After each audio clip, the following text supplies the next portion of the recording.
Həzrət Əlinin sağlığında Peyğəmbərimiz vəfat etdikdən sonra bir dəstə yəhudilər müsəlmanlara dil yarası vurmaq üçün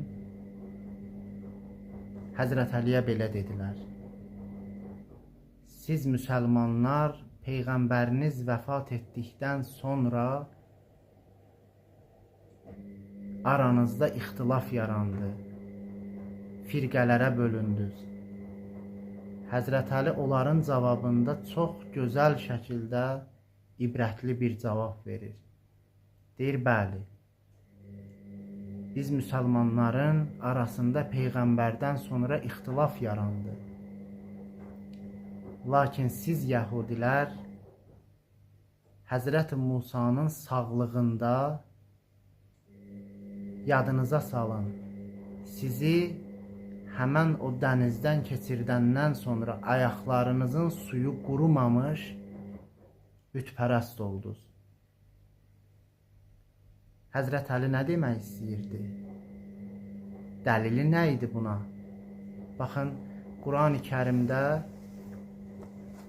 Allah Təbarək və Teala'nın bizə nazil elədiyi bu əzəmətli kitabda Həzrətin sözünün dəlili buradadır.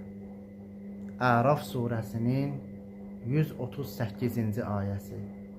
Ayə belə buyurur: Əuzu billahi minəşşeytanirracim və cəvəznə bibəni İsrailəl bəhrə. Biz Bəni İsraili dəryadan, dənizdən keçirdikdən sonra fəətəv alə qavmin yəkufunə alə əsnamin ləhum. Əsnam nədir? Həmin büt. Gəldilər, bir yerə yetişdilər. Gördülər ki, oranın cəmaatı bir bütün ətrafına və yaxud da bir neçə bütün ətrafına toplanıblar, ibadət eləyirlər o bütə. Qalu, həmən bu yəhudilər Həzrət Musanın nicat verdiyi Bəni İsrail belə dedi: Ya Musa, ya Musa, ic'al lana ilahən kəmə ləhum alihə. Sən də bizim üçün bunların ibadət elədiyi bütlər kimi bizim üçün sən də büt düzəlt, biz ona ibadət eləyək.